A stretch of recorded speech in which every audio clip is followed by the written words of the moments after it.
It's time for episode 6 of Payday 3's Dev Diary series, where people at Starbreeze sit down and talk about the different aspects of Payday 3. As always, I'm going to do my reaction to the diary, and then talk about it more in free flow afterwards. So if you don't want to see my reaction, a timestamp will be on screen now, and you'll also see it in the chapter markers in the video, if you just want to hear me talk more freeform about it at the end of the diary. But this is apparently quite a big one. Again, I'm a little bit late to this because I've been busy today, but I've heard very good things about it. And I'm kind of hoping that, because it's on skills and progression, I'm hoping it will explain Payday 3's skill system a bit more, so that you guys understand it well too, because I'm not even sure if I fully understand every detail when I've been explaining it personally. So I'm looking forward to hopefully getting a bit more explanation and a bit more information about how this system works. So let's not waste any more time. Let's get straight into it, and let's watch Dev Diary Part 6, Skills and Progression. So with Payday 3, we've decided to look at all the parts of Payday 2 and Payday the Heist and see what we felt worked and what didn't work. So naturally, with skills, we kind of wanted to start with a blank slate. So what we have is we don't have perk decks or skill trees anymore. We've changed that to skill lines. Basically how they work is you have a base node, you have upgrade nodes, and you have a mastery node. Okay, so there's the actual description of them. I mean, you still can't see it labeled on the HUD on here, but base node, upgrade nodes, and mastery nodes is much better than me just kind of guessworking what they're called, because there is a bit of a difference between what they mean. Basically how they work is you have a base node, you have upgrade nodes, and you have a mastery node. And the upgrade nodes go from 3 to 5 upgrade nodes depending on the skill. And then we have mastery nodes, which are weaker, but they don't require you to equip any upgrades or base. You do not have to pick all the nodes in a skill line. So how they are laid out is you have the base node, and then it has upgrade lines, and you do not have to pick the upgrades in sequence. You just have to have big improvement. The base skill equipped. As long as you've got the base equipped, you can then pick any others in any order. How the in-game economy will function is that chiefly you'll be stealing cash, which is the main currency. The thing is, the cash will inflate. You'll have a lot of cash. We want to maintain that. And how you're going to spend the cash will be on different items. My name's Charlie Czerkawski, and I'm the Senior Game Economy Designer here at Starbreeze. We have a secondary currency, which is an economy game C-stacks, designer, which you're using to spend on other specific items. And these two things are functioning together. Right. And you're converting your cash into the C-stacks. What are C-stacks? What does it stand for? It comes from CrimeNet stacks. It's this slightly obscure crypto-like currency that's, I didn't actually know that. associated with CrimeNet. What you can do is you can buy specific items that we decide on. So that'll be some high-end equipment, like weapons and cosmetics, and also the final upgrade levels of weapons. Hang on, there were a few, what's with the blurred out things going on here? Ooh, is that? So I heard Marinataba mention this is like a Ned Flanders style fit, which I thought was quite funny, but I'm noticing that, yeah, there's a few outfits here that are blurred out, which is interesting. There's a lot of different gloves that you can get, which I really like. There's a lot more flexibility here than I was thinking there was going to be based on the beta, so I'm glad to see a good amount of outfits. But yeah, some blurred ones here. Not sure what that's about. Maybe it spoils the other two characters or something? I don't know. Intriguing though. What we're trying to do with the cash to C-stack trading is you have a vendor in the game that lets you trade cash for C-stacks.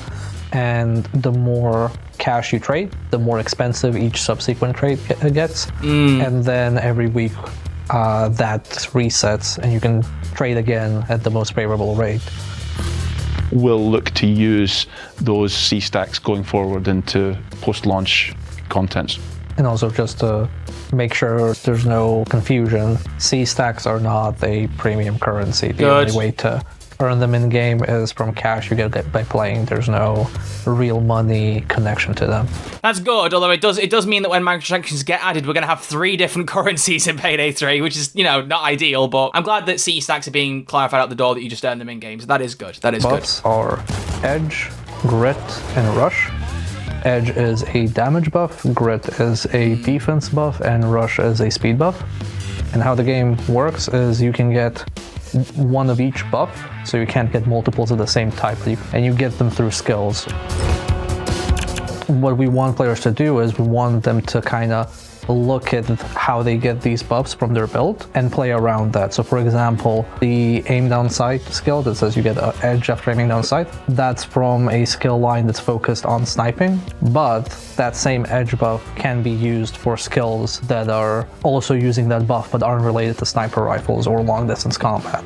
So you're basically mix and matching, how do I get this buff from where, and then which skills benefit from me having that buff active, and then you can build however you want. I like the idea that, yeah, like there's a good bit of flexibility here with regards to how Edge, Grit, and Rush are used, and it's something that we've kind of got a bit of a taste for in the beta, but again, with only 7 skill points at max, it wasn't really the easiest to mess around with and experiment in terms of builds, so when we actually have 21 skill points on offer, as we do here in the full game release, it'll be interesting seeing what you can do messing around with the different skill lines. And I like that, by the way, there's names here. That's already a big improvement on the beta. I'm intrigued, yeah, because I like the use of those as 3 different key modifiers in your gameplay, and I think it's not just what they offer, like, for example, the faster movement speed, like, it's what connects to them. So, for example, I really like that some stealth builds can say that if you have Rush, then civilians and cameras will not detect you unless you do something illegal. That's a big thing for stealth builds, so it's interesting to see that you've got these 3 skills as a base, and you can build off what they can do with the skill builds. I think it's going to be really interesting to see, honestly, more what you can do with those 3 rather than just what they offer you a base. I think the resulting kind of branches will be even more fascinating. Skill points, they are earned through the main progression system, which is called the infamy system. I assign at different levels when a skill point unlocks. So as the player progresses, they're going to build up their skill points, and then they've got essentially more points, but you can think of them as a resource. They've got more of these points to use and apply and equip skills with. So as they're progressing, they're getting more variety in what skills they can use.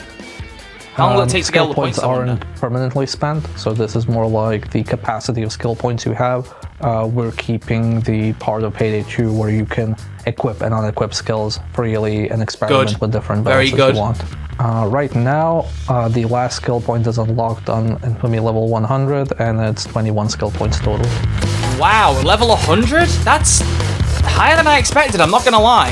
As you complete challenges in the game, you get infamy points, and that increases your infamy level in the game.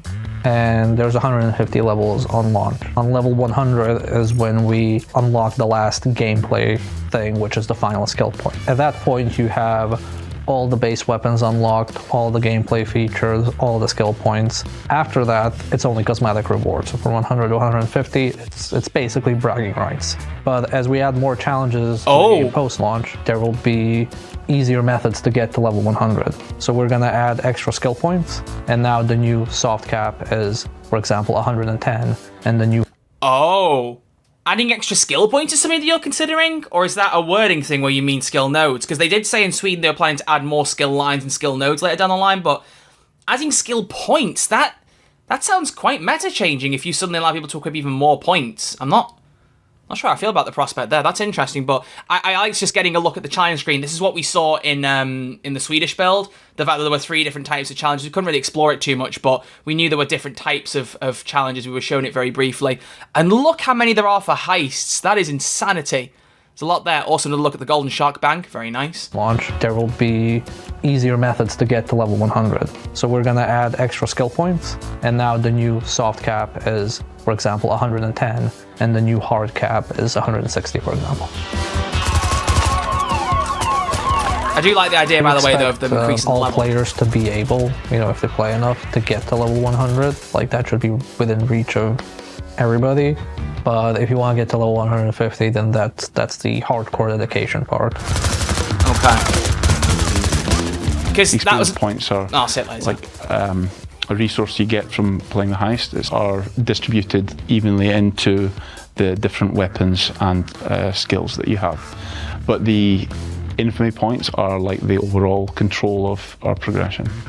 If you play a heist and you generate 500 experience points for the heist, then the weapon that you have equipped will get 500 experience points, and the skill line that you have equipped will get 500 experience points. Yeah, so you earn XP for playing heist towards guns and skills, and infamy is types of challenge instead. Challenge book, which you can go through. It's broken up into a few categories, and you can filter based on challenges in progress, completed, or locked. And we plan, post-launch, to improve the flow and the feedback and information that players feel is missing. The idea we're trying to create is that we're not restricting the players into doing specific challenges and they have to focus on one thing. Generally want to say go play the game. Just go and enjoy it and you will experience progression. You will always be doing something and you'll always be progressing something towards something. And then later on you need to focus on some specific things and there's things that will test the skill level. Okay. Gonna look at a few more guns. New weapons. This comes down to the progression system, which is based on challenges. Those challenges reward infamy points, and the infamy points contribute to you leveling up your infamy level. And at new different account levels as you're progressing, you unlock new weapons. But when you're playing with a weapon as well, you are dumping experience points into it, and that unlocks new modifications that you can have for that weapon. If you level up the Carrefour, every Carrefour you buy is going to be the same level. It's not that particular Carrefour. The only thing that's particular to the weapon is which mods you pay to unlock on that version. You wouldn't want each gun to its own level. The difficult question of how do I have a stealth build and a loud build at the same time. We have tried our best to make skills be useful in both stealth and loud, but we hope that the amount of skill points we give you is enough for you to have a loadout where you attempt stealth but are still capable in loud. Yeah, I think that's easily possible with 21 points, definitely. So something we tried to make sure when we were designing Payday 3 is that without any skills, without any mods, just getting a weapon and going in, that the game feels good. Essentially, as long as you have the gear unlocked, you should be fine. What skills are there to do is to emphasize a playstyle and to make things easier for you. When I've played the game, I've seen it get more fun, and I really like the sort of high octane action and everything that happens in the chaos when you're playing the heists. And like as a designer, we're always playing as well, even as when you're working on these progression systems. So like this is really nice. Yeah, I'm very jealous of the devs who get to play this constantly at the minute. The most complicated thing to implement is the thing we are not actually launching with. So that is, oh wait, what? The most complicated thing to implement is the thing we are not actually launching with, and I will not commit to what it is. Okay, intriguing. So there's something that's going to be added down the line that's the most challenging thing to implement. I hope that's not microtransactions. I really hope that's not what he's talking about.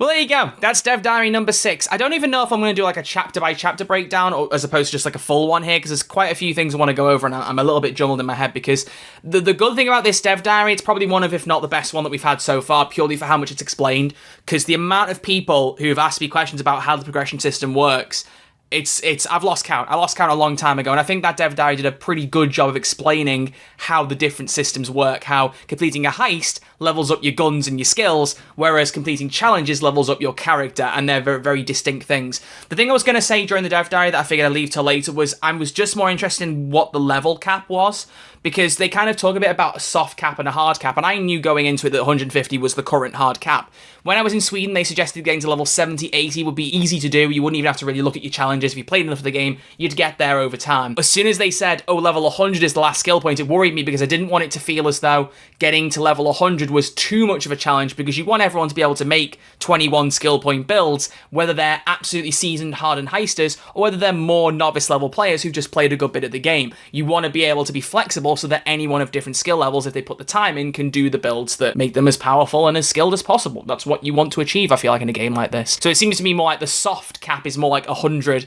and then the hard cap is 150 now. That seems a bit more specific, which I'm fine with. I think that sounds good. Like I said, I don't know if I like the idea of them adding more skill points in afterwards. I think there's a danger that you will break the meta a little bit if you suddenly go, now you can have 23 skill points in a build. You don't want things to get too easy for people, so I wonder. However, it may well boil down to a case of, well, we're adding in more skill nodes, and if you've got a build that's already perfect and you want a couple of extra points, here they are. So I do get the logic behind it. I think it's just a question of making sure that you balance it so that you don't give people too many skill points, because some people will not use the skill points on new nodes and will just go back to older nodes and add even more things in to make them even more powerful. So I'm sure they'll be working it out in their heads to make it as balanced as possible, and if they don't, we'll always tell them regardless, won't we? So that's not worth worrying about there. But I also like they explained C-stacks, clarified that's not a premium currency, because I know that was something that had alarm bells ringing for some people. They've not commented officially, but we saw on the Steam database that the microtransactions are called Payday credits. At least that was the name they were using at the time. So I kind of figured C-stacks would not be involved in premium currency. I do think you run a bit of a confusing point when you have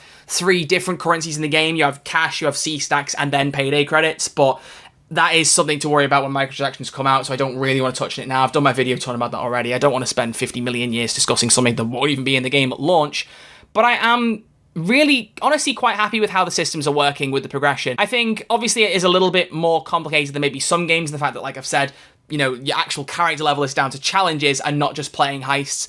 I do wonder if everyone's going to gel with that super well, because it is an interesting take on progression. I personally am fine with it. I just think that it may be a little bit more complicated than some people would have liked. The thing that appeals to me the most is the weapon progression out of everything, because I really like the idea that I'll have to level up every single different gun to unlock attachments. It will encourage me to play with all the different guns, so I like that there's weapon levels, and playing heists will earn you like XP progression, so you'll keep playing the heists and keep trying new guns. I think that's brilliant. That's the best part of this, in my opinion. The skill things, they didn't at all explain the researching thing. They kind of showed it a bit on screen, but no one talked about it, so just to add that in, when you first start playing Payday 3, if you didn't play the beta, the lower skill trees, I think like the first 3 or 4 are unlocked, the rest are locked. You need to research skill nodes. So what they're talking about is whenever you've got a research activated, so to unlock a skill tree, or just got the base skill activated, completing the heist will earn you XP towards that tree, so unlocking the skills in that line. I don't think that bit was perfectly well explained, but that's just one thing, and everything else seemed honestly really, really well put together and really well put across. And I think that they've done a really good job in this Dev Diary, specifically of covering everything you need to know about that topic by that one tiny thing. So I think that's really, really interesting, and I'm quite happy with that one.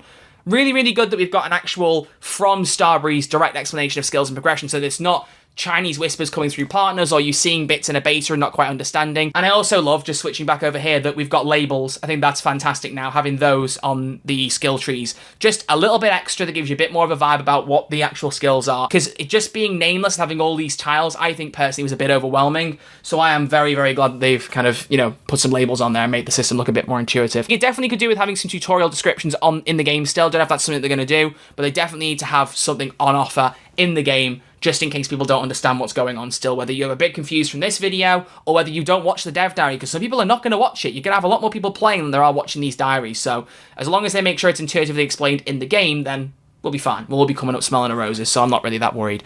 But that was a really good Dev Diary, a definite improvement on the last one. Like I said, the last Dev Diary was good, but it was not about heists. It just wasn't. It was about stealth. So I like that this one was focused on what it said it would be this time. I think that's a good improvement. But I really liked all the Dev Diaries so far. Some have definitely been better than others, but I think this one has probably done the best explaining out of a lot of them. I really, really liked this one, and I think it's a very informative video for people who want to know more about the skill system. So we are going to leave it there. Thank you all very much for watching this video. Greatly appreciated. If you have enjoyed it, please feel free to give it a thumbs up, and like the video if you're new and you want to know more about Payday 2, Payday 3, and everything in between. I'll be back, no doubt, tomorrow with a brand new video. I'm not sure if this is going up on the night of the Dev Diary or after it. I'm going to try and get it up on the night, but we'll see. But apart from that, thank you all for watching. I'll see you all very soon, so look after yourselves, take it easy, and I'll see you all in the next one.